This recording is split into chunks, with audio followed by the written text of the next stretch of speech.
habilitada o no. El día de hoy nos acompaña la doctora Olga Patricia Arias, que es médico, egresada de la Universidad Pontificia Bolivariana, especialista en auditoría y calidad en salud y tiene una maestría en Sistema Integrado de Gestión. Es una persona que ha asesorado a muchas instituciones clínicas, hospitales, EPS, empresas, industrias de diferentes sectores en temas de seguridad, seguridad del paciente, seguridad de sus trabajadores, y que hoy nos va a dar mucha información, mucho valor sobre cómo todo esto impacta en la buena prestación de un servicio de salud. Esto es muy importante que lo conozcamos tanto desde el sector del derecho como desde el sector salud, los profesionales de salud, porque es la forma en que se garantiza que un servicio se está prestando de la mejor manera, con lo cual se disminuye la probabilidad de fallas y la probabilidad de demandas. Doctora Olga Patricia, buenos días y bienvenida. Buenos días para todos. Como dijo mi compañero, colega, mi nombre es Olga Patricia Arias, egresada de la Universidad Bolivariana, en este momento radicada en Medellín, pero los últimos 4 años estuve trabajando en la Secretaría de Salud de Bogotá como asesora de el director, y después pasé a ser asesora del vicedecano académico de la Universidad Nacional en la Facultad de Medicina. Ahora estoy trabajando con la Universidad Nacional, estoy como docente de posgrados y estoy haciendo con ellos unos proyectos en empresas de gran tamaño frente a todo lo que nos impuso esta nueva realidad, que es el riesgo biológico. Cómo manejar ese riesgo biológico, cómo cumplir, cómo tener las mejores prácticas para evitar que los trabajadores en esos grandes conglomerados tengan menos riesgos de contagiarse y de contaminar a sus compañeros. Ya estuvimos en Hidroituango y ahora la semana entrante, finales, estaremos empezando con Cerro Matoso. Entonces, bienvenidos a esta conferencia. Pienso que hay muchas cosas que ustedes necesitan saber para su ejercicio profesional con relación a los requisitos mínimos que deben cumplir las instituciones para poder brindar 2 cosas que son muy importantes en salud, que lo establece la Ley 100 y que es el tema de seguridad y de calidad. La Ley 100, como ustedes saben, también habló de algo muy importante, que es la humanización del servicio. Hacia allá iremos, pero mire cuántos años llevamos de Ley 100 y todavía en nuestro país no se ha reglamentado ese tema. Se ha logrado reglamentar el tema de calidad, el tema de seguridad, pero estamos debiendo ese tema tan importante que se trabaja solo voluntariamente en instituciones comprometidas con el paciente, con trabajar centrados en el usuario, y será un tema que sería importante que ustedes también conocieran a posterioridad en algún otro encuentro que tengamos oportunidad de relacionarnos. Vamos a hablar del marco general del Sistema Único de Habilitación, incluido la Resolución 3100 del 2019. Quiero contarles un poquito de algo. Para nuestro sistema de salud rige algo que se llama Sistema Obligatorio de Garantía de la Calidad, con 4 componentes. El mínimo es el Sistema Único de Habilitación.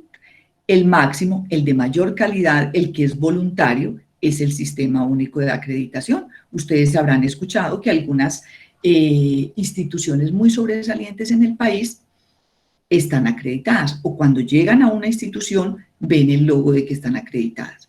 Eso quiere decir que tienen una calidad superior.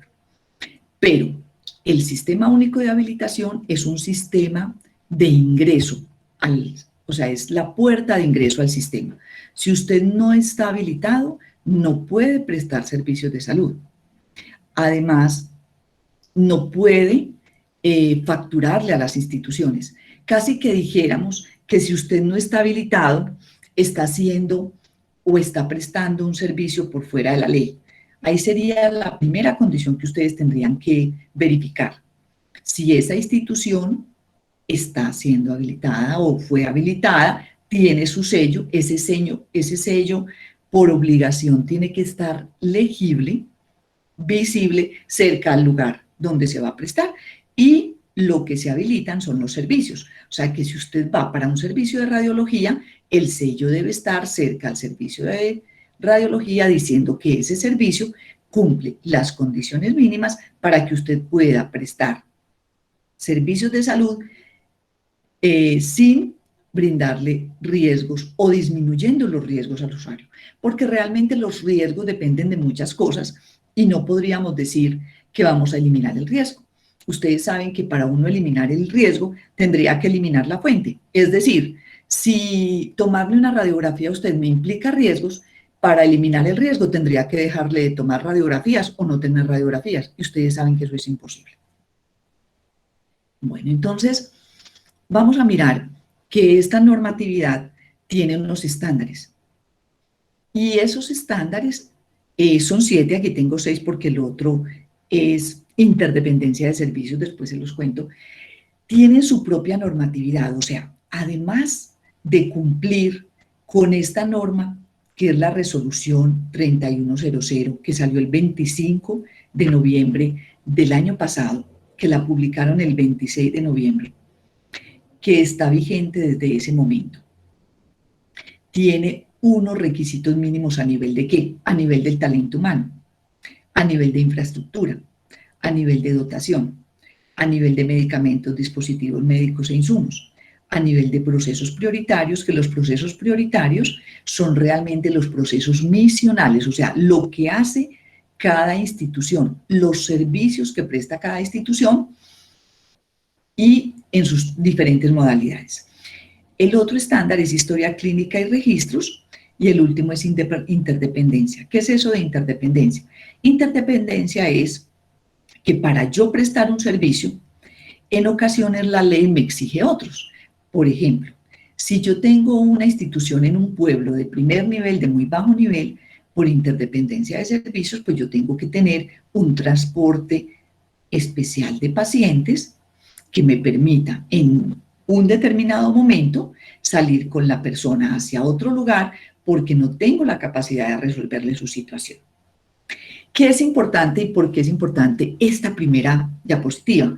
Porque ustedes van a tener, además de lo que les voy a explicar, pues por lo menos esta normatividad, que es la más clave y que les va a ayudar muchísimo en algunos casos, por ejemplo, la ley del talento humano en salud, porque es que esta norma no dice cuáles son los programas que debe exigírsele, no.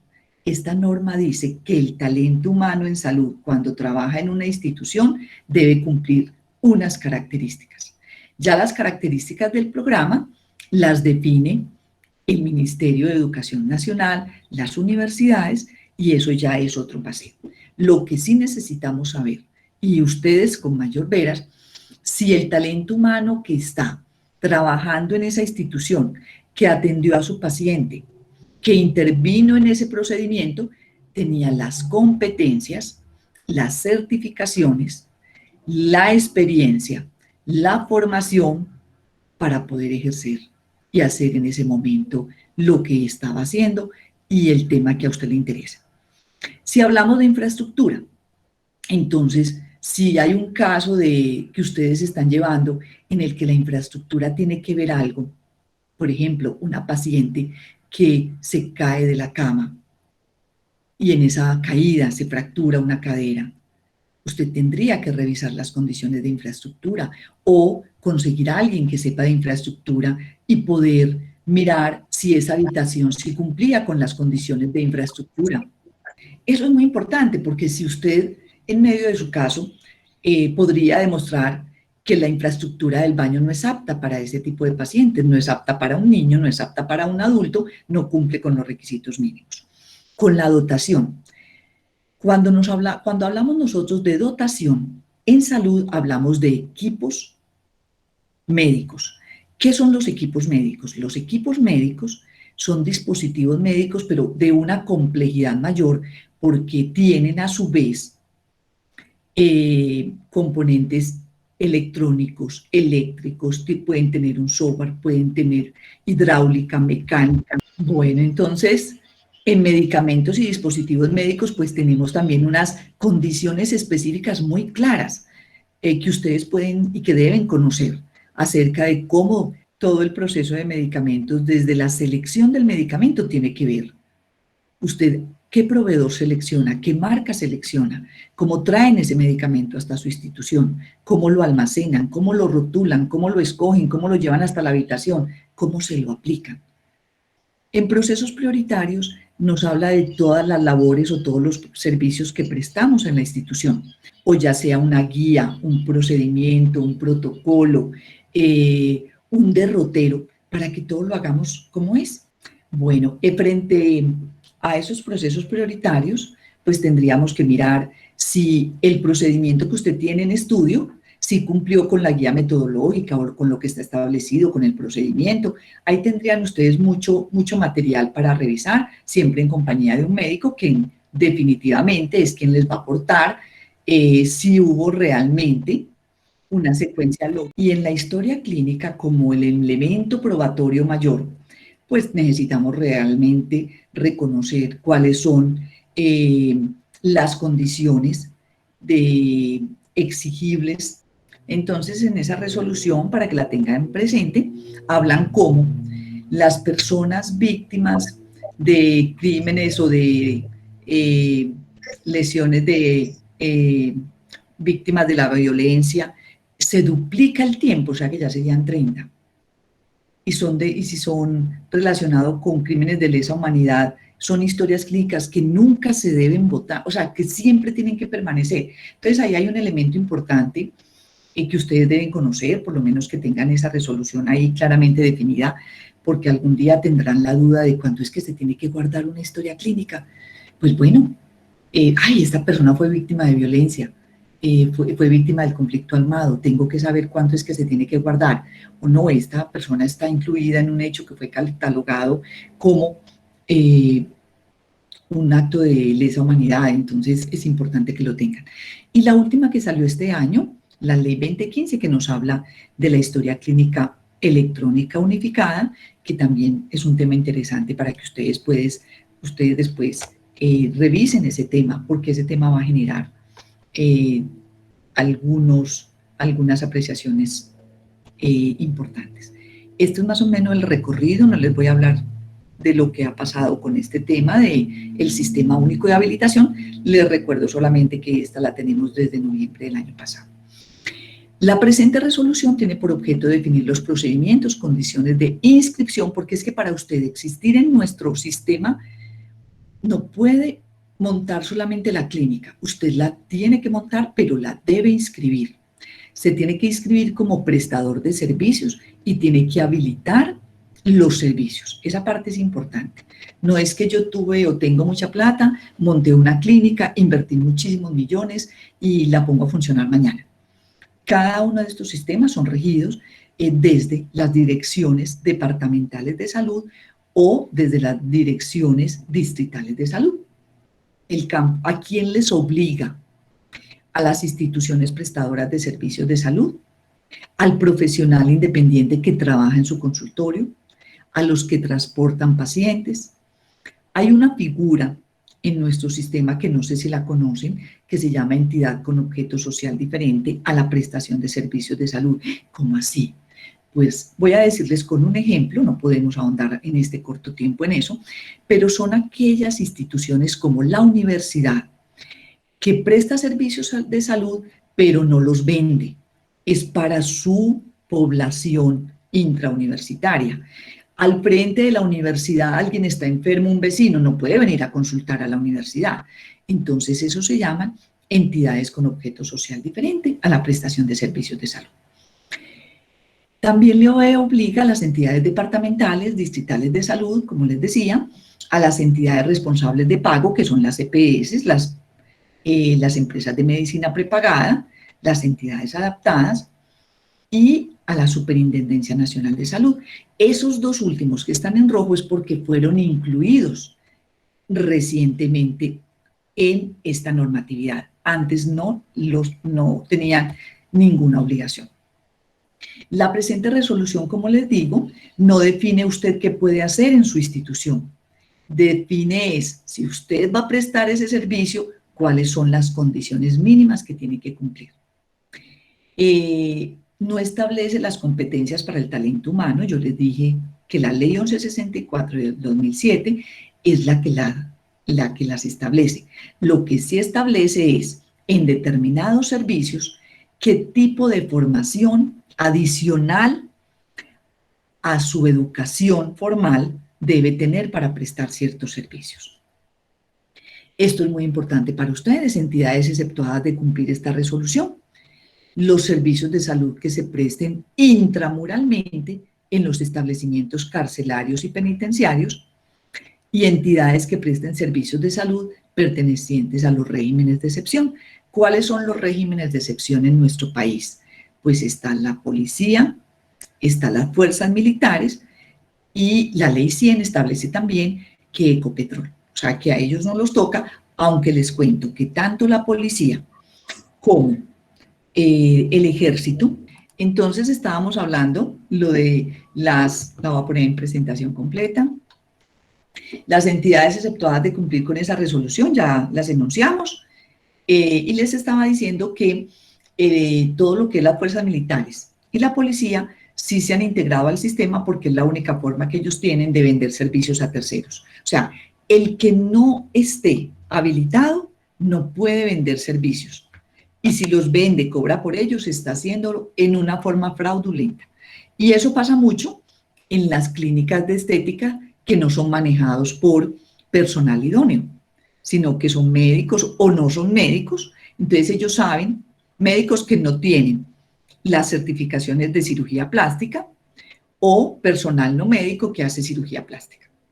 Entonces, esa es una herramienta, me parece a mí muy valiosa para ustedes, conocer de entrada que hay unas condiciones que se deben cumplir para usted poder ejercer en el territorio colombiano. Se inscriben prestadores de servicios de salud, pero se habilitan servicios. Usted puede estar inscrito como Clínica La Libertad, pero realmente lo que a usted le va a interesar es si el servicio, motivo de su caso, está habilitado. Porque el hecho de que esté inscrito la Clínica Libertad no quiere decir que esté habilitado el servicio de cirugía plástica, que es el caso que usted tiene en mención. Bueno, internamente la estructura de esta norma ha dicho o propuso que las instituciones de salud tienen 5 grupos. El grupo de servicio de consulta externa, el grupo de servicios de apoyo diagnóstico y complementación terapéutica, el grupo de internación, el grupo quirúrgico y la atención inmediata. Por atención inmediata, entonces, hay unos servicios que son importantes de tener en cuenta, que habla de el servicio de urgencias, el servicio prehospitalario, el transporte especial de pacientes y la atención del parto. Esos son los nuevos, lo que ellos conceptúan que es una atención inmediata. Eso necesita atención inmediata. Cuenta con, entonces, hay otro concepto que yo quiero que empiecen a diferenciar, y es que cuando usted está en una institución de salud, la norma le dice que usted debe contar con o debe disponer de. ¿Cuál es la diferencia? Y ustedes lo tienen que tener claro. Cuando dice cuenta con, es existencia obligatoria en el mismo espacio. Cuando dice dispone de, es existencia también obligatoria, pero no tiene que ser en el mismo espacio, pero sí en el edificio. Entonces, esa parte es importante. Cuenta con, es obligatorio en el mismo espacio. Si es infraestructura, en el mismo espacio. Si es talento humano, en el servicio. Si es medicamentos, si es dotación, si es un equipo, en el servicio donde está. Pero si estamos hablando de disponibilidad, es existencia también obligatoria, pero puede ser en el servicio de al frente. Lo importante es que lo podamos desplazar, que lo podamos traer a nuestro servicio, que podamos llamar al médico y que él esté disponible para para, para el requerimiento que le estamos haciendo. En esta norma hay algo nuevo que se llama acción de formación continua. En la norma pasada se exigía que la persona trajera una certificación de cualquier parte. Ahora lo que exigen es que la institución tenga un programa de formación continua, ya sea porque lo compre, porque ella misma lo monte, porque se lo pida como contraprestación a la universidad con la que tiene convenios, para que el talento humano en salud autorizado para hacer o ejercer la profesión tenga unas competencias específicas que en cada servicio van a ser diferentes. Usted puede ser un médico general, pero si está en urgencias, obviamente va a tener una formación continua en lo que es el tema de rehabilitación, el tema de todo lo que es RCP, que es la reanimación cardiocerebropulmonar. Tiene que tener una formación específica en cómo va a manejar los pacientes víctimas de violencia sexual. Tiene que tener una certificación, una formación continua de cómo va a manejar los pacientes víctimas de quemaduras por sustancias químicas. Entonces, dependiendo el servicio y dependiendo el caso que usted tenga, tendría que analizar si de verdad esa persona que lo atendió tenía las certificaciones, tenía la formación continua para atender el caso que usted está manejando. Para eso, las instituciones pues tienen su programa de formación y además debe tener constancia de asistencia, la tiene que tener documentada. Además, hablan de ambiente y área, que ustedes deben saber que el ambiente es un lugar físico delimitado con barreras fijas de piso a techo, y el área es un lugar que no necesariamente está delimitado con barrera física. Entonces hay diferencias entre ambiente y área. Para esta norma, el prestador de servicios de transporte de pacientes solo podrá habilitar transporte de pacientes y además atención prehospitalaria. O sea que esta persona no puede habilitar otros servicios que radiografía, que entonces nosotros también hacemos pequeñas cirugías. No, el que habilite transporte especial de pacientes solamente podrá habilitar también atención prehospitalaria, porque las dos cosas están ligadas. Esto de cambio de reporte de novedades, ¿por qué les puede servir? Porque cuando una institución va a cerrar uno o más servicios, urgencias, hospitalización pediátrica, cuidado intensivo, debe avisar con 20 días calendario a la Secretaría Distrital o Local de Salud que lo va a cerrar, y también se lo debe manifestar por escrito a las entidades pagadoras, o sea, con las que tiene convenio. Es importante esto, ¿para qué? Porque es que resulta que mi paciente llegó en primera instancia a una institución y le dijeron que estaban cerradas las urgencias. Y ese tiempo de pérdida fue vital porque la paciente no fue notificada con su EPS de que ya no debía consultar en la clínica La Provenciana porque allá ya no estaban atendiendo urgencias. Y ustedes se imaginan la pérdida de tiempo que puede tener una persona yendo a unas urgencias que ya están cerradas y que de pronto fue que la EPS no hizo la notificación a sus usuarios, no utilizó los mecanismos, y eso lo podemos ver y eso puede perjudicar la vida de una persona. Lo que les decía de las exigencias, que ya se las comenté del personal, no solo de urgencias, mire, también de consulta externa, de hospitalización, que ya no vamos a llamarlo hospitalización, sino internación, cuentan con constancia de asistencia de acciones de formación a la atención integral de víctimas de violencia sexual. Entonces usted me dice, consulta externa, o sea que un odontólogo que es en consulta externa también tiene que tener esa formación. Sí. O sea que el médico que atiende en un consultorio, sí. ¿Qué hace ese médico en ese consultorio? Hace consulta externa. Tiene que conocer los lineamientos de cómo se maneja una persona víctima de violencia sexual, porque tiene que saberlo direccionar y tiene que saber darle la orientación. Eso ya es mandatorio. Que él no lo crea, que él piense que está exento, pues no hay problema, él piensa, pero la ley lo dice de otra forma. Lo mismo atención de personas víctimas de ataques con agentes químicos, que lo deben conocer y deben estar formados, capacitados, pues obviamente la gente que va a tener el primer contacto con ellos, como el transporte asistencial, la atención prehospitalaria y las personas que atienden en urgencias. Cuando se habla de medicamentos y dispositivos médicos e insumos, hay algo muy importante que va relacionado directamente con la vida. Yo les saqué solamente como las cosas que pueden ser útiles para ustedes. Si a esa persona le hicieron una reanimación, entonces, ¿qué hay que revisar? Hay que revisar si ese carro de paros estaba completo, si los medicamentos, si se les hace el control para que no estén vencidos, porque lo mismo tener un carro de paros pero con medicamentos vencidos es una buena herramienta para ustedes saber si ese carro tiene los controles diarios. Un carro de paro se le hace control diarios, se le hace descarga diaria. Es que la íbamos a reanimar y cuando fuimos a reanimarla, el carro falló.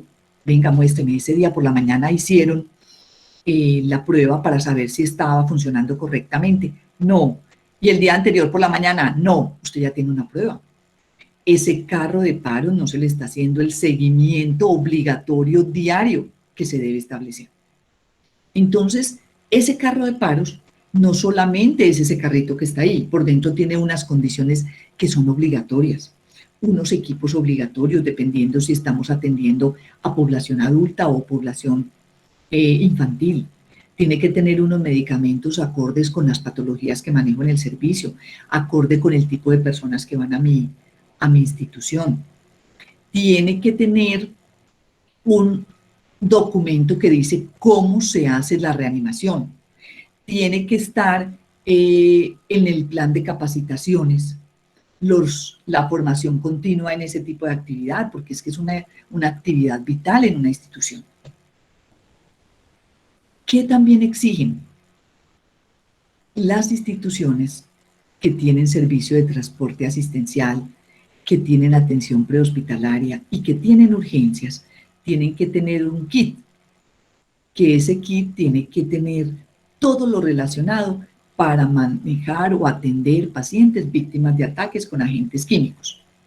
Que ustedes tienen un paciente que no pudieron hacerle ese tratamiento inicial en una institución de salud de Pavarandó porque no tenían con qué, pues esa institución de salud está incumpliendo.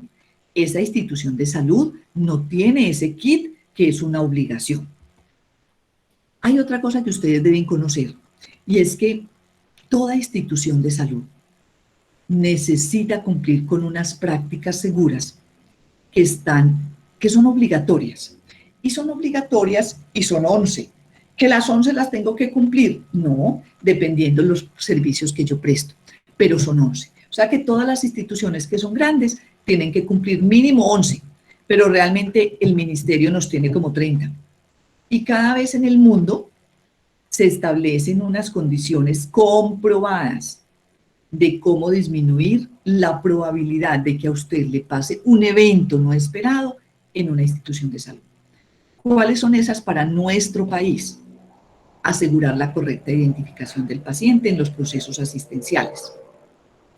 ¿Y qué es importante? Que un paciente, cuando llegue a una institución y le van a prestar un servicio, lo identifiquen con el nombre completo y con la identificación, ya sea una cédula de extranjería, registro civil o una libreta militar, o sea, una identificación. Ustedes saben que muchos eventos se relacionan con que las personas no fueron identificadas adecuadamente, hay errores en la identificación y esa es una cosa que ustedes tienen que estar seguros, que a su paciente lo identificaron correctamente. Gestionar y desarrollar adecuada comunicación entre las personas que atienden y cuidan los pacientes. ¿Por qué aparece como segunda? Porque en el mundo se ha evidenciado que muchas personas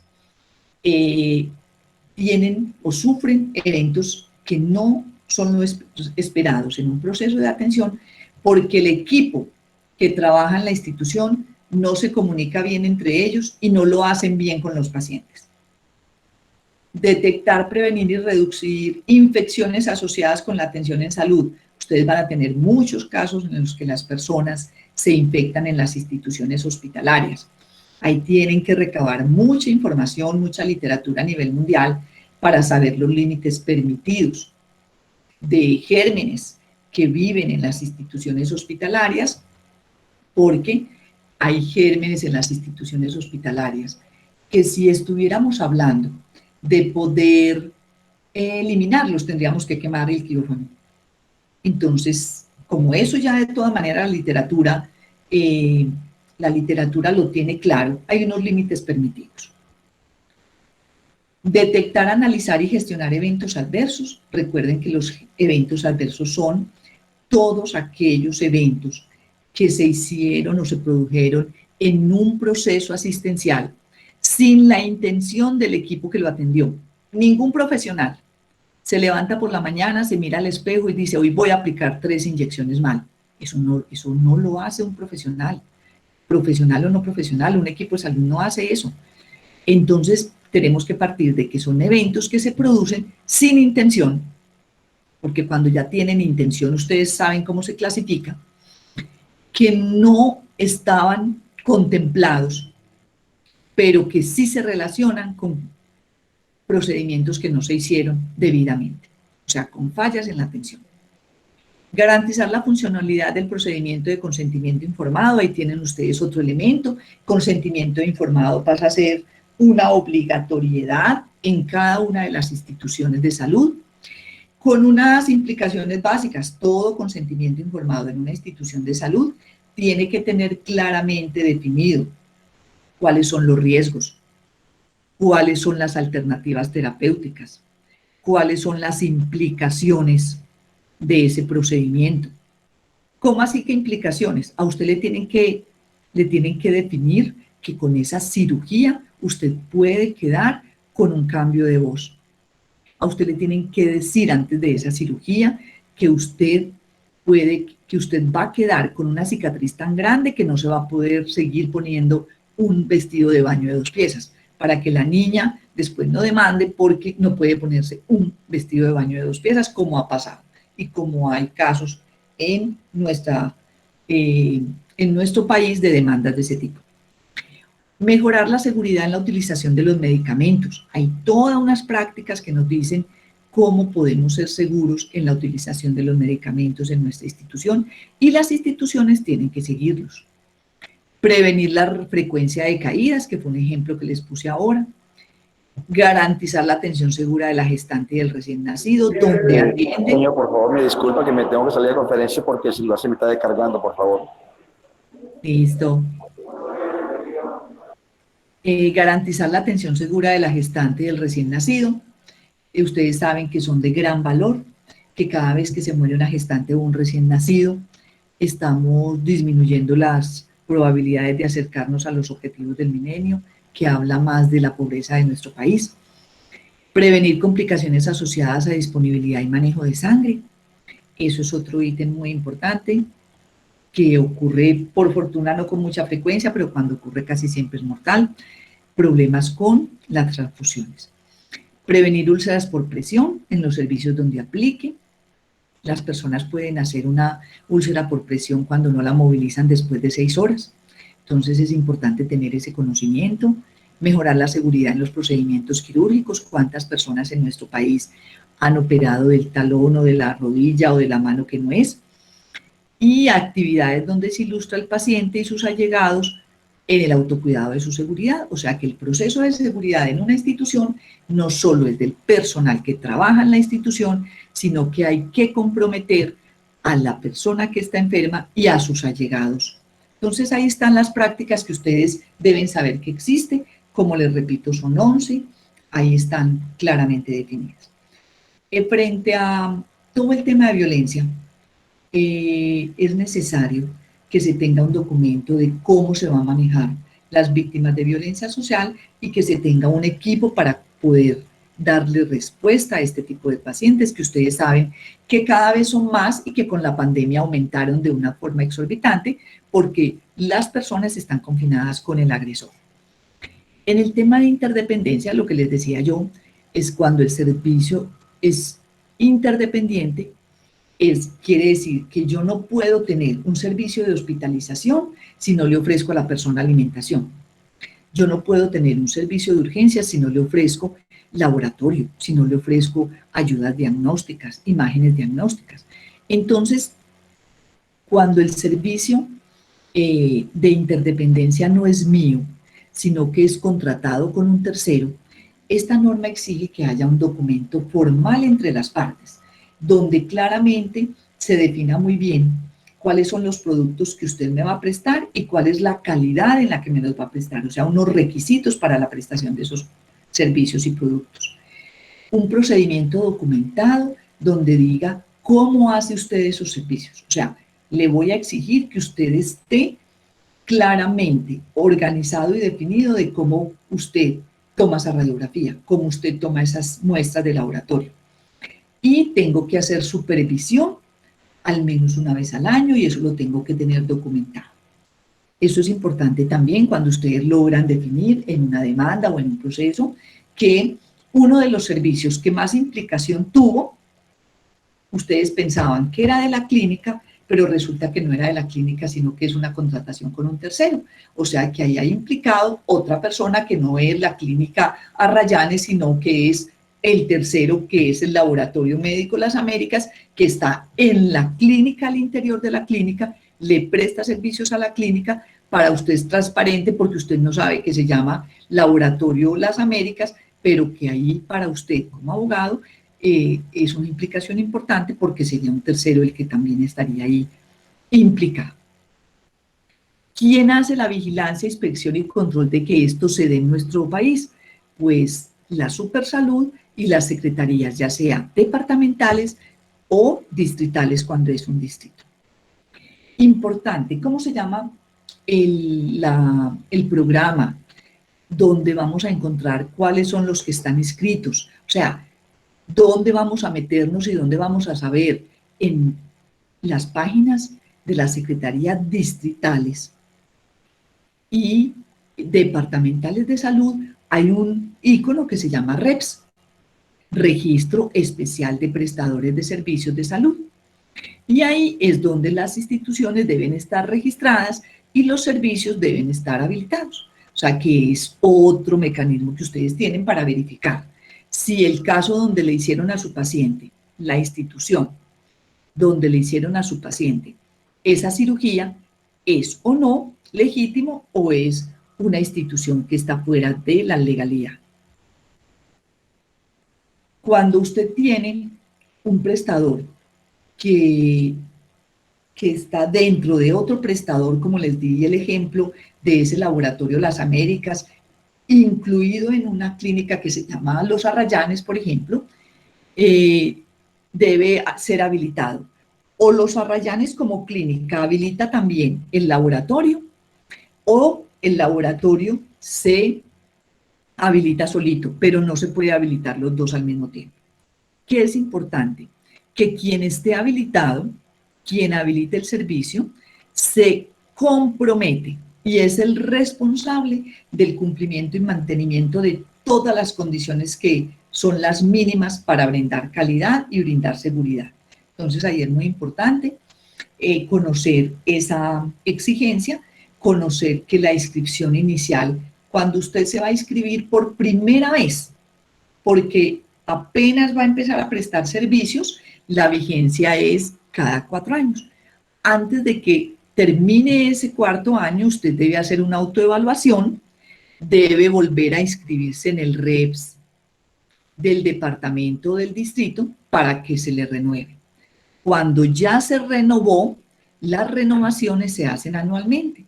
O sea que usted anualmente verifica y hace una certificación de que está cumpliendo con todos los criterios y usted se compromete, usted da fe en ese documento de que los está cumpliendo y además se inscribe en el REPS de su departamento o su distrito. ¿Qué es claro para la ley? Para la ley es claro que si usted no cumple con los mínimos no puede registrarse, no puede ofertarse y no puede prestar el servicio.